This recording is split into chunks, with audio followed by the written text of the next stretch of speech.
So here's the deal. We keep a running power ranking of head coaches on this team, not in terms of how good they are as a coach, but how much we like them and how much they like us, how much mutual love there is between them and the show.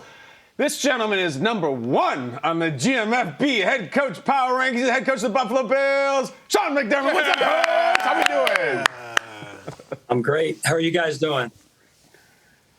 Thrilled to talk to number one. You know you're number one. We know you're number one. And one of the reasons you're number one is you always share stuff, Coach, about your family and what you got going on. So before we get into the season, we've had a bunch of time off here on the show. I know you got some time off during the summer, I hope. Tell us something you did. Tell us something you did with the family. Let us in a little bit. We love this stuff.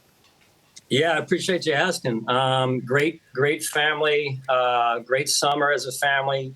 Going all over the country to football camps with my son, to softball tournaments with my daughter, swim meets with my youngest daughter. Just a crazy but fun summer. Oh, that's great. And Coach, I know summer can be fun, but then on the other side, summer also means that it's work time, especially when it comes into training camp. And you guys are at St. John Fisher College for camp. How special is that environment over there? Oh, it's incredible. I think it's really unique. You know, when I was in Philadelphia, we went away to Lehigh University, and then in Carolina, we went away to Wofford College, and now being in Buffalo, this is unmatched. I mean, we go away to St. John Fisher, as you mentioned, and just incredible. It's an unbelievable opportunity to engage with our fans almost really on a daily basis. And as you guys know, we've got some passionate fans. And Coach, just give a geographical locations for our West Coast viewers who may not be familiar. Set the scene where that is from where you guys are in camp or where the facility is. Right. So we're in real close to Rochester. It's a small town called Pittsford, New York. Kind of a Norman Rockwell type of town, very quaint. Just a slice of America, if you will. Okay. That's a good question. Cool. I never even thought to do that for the West Coast viewers. Very smart, Akbar. Akbar is a new teammate at the table here, Coach, and you know what it's like when new faces, new names come into your building and how you have to go about your day maybe a little differently to get to know them and make sure that they are feeling welcome.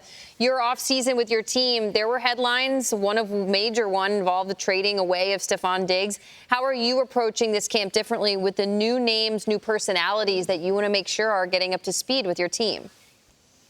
Well, any year you got to start over really from square one and rebuild it. Every year is a new year. Every team is a new team, and we've enjoyed the challenge as a coaching staff. And it's been interesting to learn about some of the new veterans that we have and their backgrounds, their family lives as well, and kind of their stories. And then to welcome the new rookies we have this year, and led by Keon Coleman, and he's off to a great start in training camp. And it's just, to me, one of the great challenges of being a coach and kind of putting the pieces together and see how it all works together as we get through training camp and into the season. Coach, I had to speak out on it last week when Brandon came out so verbally, the GM Brandon Beane, about that anonymous executive who questioned Josh Allen. I know you've been asked about it. You don't want to talk about it. How do you handle those things when there's stories that have nothing to do with your football team, but guys like us in the media bring them up to you because it makes good fodder on television and radio? Yeah, well, you said it. It makes good news and attracts some listeners, I'm sure, and some debates and whatnot. It's all gossip, really, is what it is, and we try not to get involved in that. And I know who Josh is. That's the most important thing. We know who Josh is. His teammates know who Josh is, and we're just fortunate to have a quarterback and a person like Josh in Buffalo, and what an amazing leader he's been. Coach, you know, John Elway had said that his biggest regret was not drafting Josh back then in that draft when he was in Texas.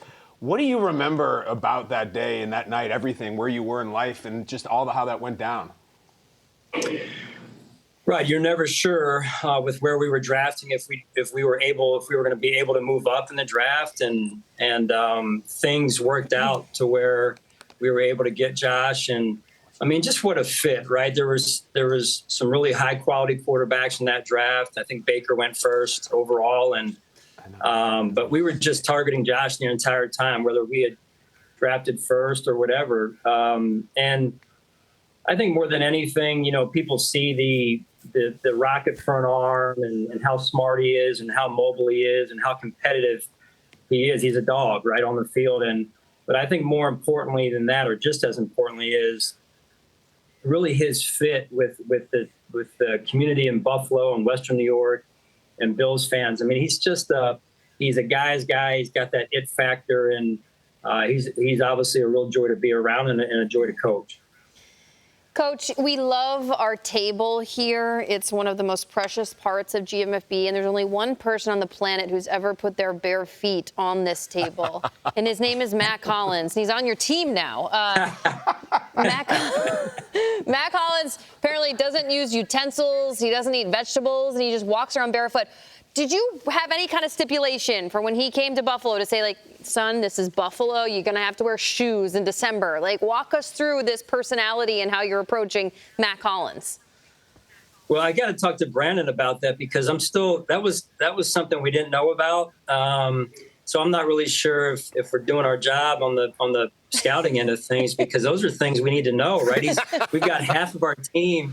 We've got half of our team now, including our offensive coordinator this morning, walking to our team meeting on campus with no shoes on, no socks. And it's definitely interesting. And then the part about not using utensils, I still haven't figured that one out. I know the grounding when it comes to the shoes or no shoes. The utensils, I'm not really sure what the end game is on that. But I'm hoping that we don't transition to that element of what Mac does as well. But he's been an awesome addition. He's a character, as you guys know, and brings great energy.